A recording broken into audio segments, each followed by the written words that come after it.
સુરત જિલ્લાના 505 શૈક્ષણિક કર્મચારીઓને જૂની પેન્શન યોજનામાં સમાવવા માટેની કાર્યવાહી કરવા બદલ તમામ કર્મચારીઓએ સરકારનો આભાર વ્યક્ત કર્યો। શૈક્ષણિક કર્મચારીઓએ કહ્યું હતું કે આ નિર્ણય માત્ર આર્થિક સુરક્ષા પૂરતો સીમિત નથી, પરંતુ શિક્ષણ ક્ષેત્રે સેવારત કર્મચારીઓના માન સન્માન અને ભાવિ નિશ્ચિતતા સાથે પણ જોડાયેલો છે। વર્ષો સુધી નિષ્ઠાપૂર્વક સેવા આપતા કર્મચારીઓ માટે આપનું આ કાર્ય એક આશાનું સૂર્ય બની ગયું છે। સરકારની કાર્યક્ષમ નેતૃત્વ શક્તિ, માનવીય અભિગમ અને કર્મચારી હિત માટેની પ્રતિબદ્ધતા પ્રશંસનીય છે। આપના આવા સકારાત્મક નિર્ણયોથી શિક્ષણ ક્ષેત્રે નવી ઉર્જા અને પ્રેરણા પ્રાપ્ત થાય છે। સરકાર તથા સમગ્ર જિલ્લા શિક્ષણ અધિકારી કચેરીના તમામ કર્મચારીઓનો હાર્દિક આભાર વ્યક્ત કરાયો અને સરકારના ઉત્તમ સ્વાસ્થ્ય અને સતત સફળ કાર્યકાળ માટે શુભેચ્છાઓ પાઠવી હતી।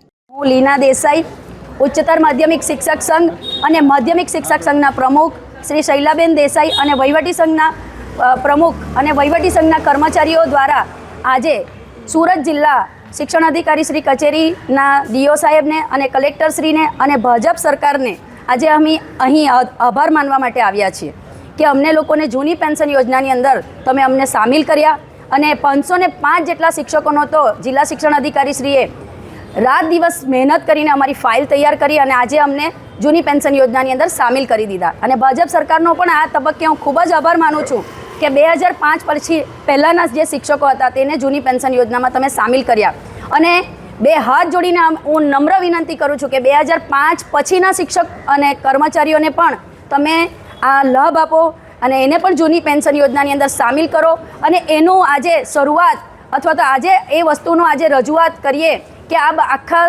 ગુજરાત રાજ્યની અંદર બધા જ લોકો આ વસ્તુની રજૂઆત કરે કે 2005 પછીના લોકોને પણ જૂની પેન્શન યોજના મળવી જ જોઈએ અને એને માટે આજે અમે અહીંયા રજૂઆત કરવા માટે ભેગા થયા છીએ। ગુજરાત સરકાર દ્વારા ખૂબ સુંદર નિર્ણય લેવામાં આવ્યો। 1 એપ્રિલ 2005 પહેલા તમામ કર્મચારીઓને ઓપીએસ ની અંદર સમાવેશ કરવામાં આવ્યો છે। સુરતની અંદર 505 જેટલા શિક્ષકોને ઓપીએસ ની અંદર સમાવેશ કરવામાં આવ્યો, તે બદલ તમામ શિક્ષકો, ગુજરાત સરકારનો, માન્ય કલેક્ટર સાહેબનો, અમારા બંને શિક્ષણ મંત્રીશ્રીઓનો પ્રદ્યુમન વાજા સાહેબ અને રીવાબા જાડેજા સાહેબનો આભાર વ્યક્ત કરવા આવ્યા છે। આ ઉપરાંત કમિશનર શાળાની કચેરીના અમારા પ્રદેશ રાણા સાહેબ અને તેમની સમગ્ર ટીમનો પણ આભાર વ્યક્ત કરે છે, કારણ કે આ શિક્ષકોની અંદર શિક્ષકોનો અને ઉત્સાહ જળવાઈ રહ્યો છે। આ ઉપરાંત તેમના પરિવાર પણ ખૂબ જ ઉત્સાહભેર ભાગ લઈ રહ્યા છે, કારણ કે તેમને ઓપીએસ ની અંદર સમાવેશ કરવામાં આવ્યા તે બદલ આભાર વ્યક્ત કરી રહ્યા છે।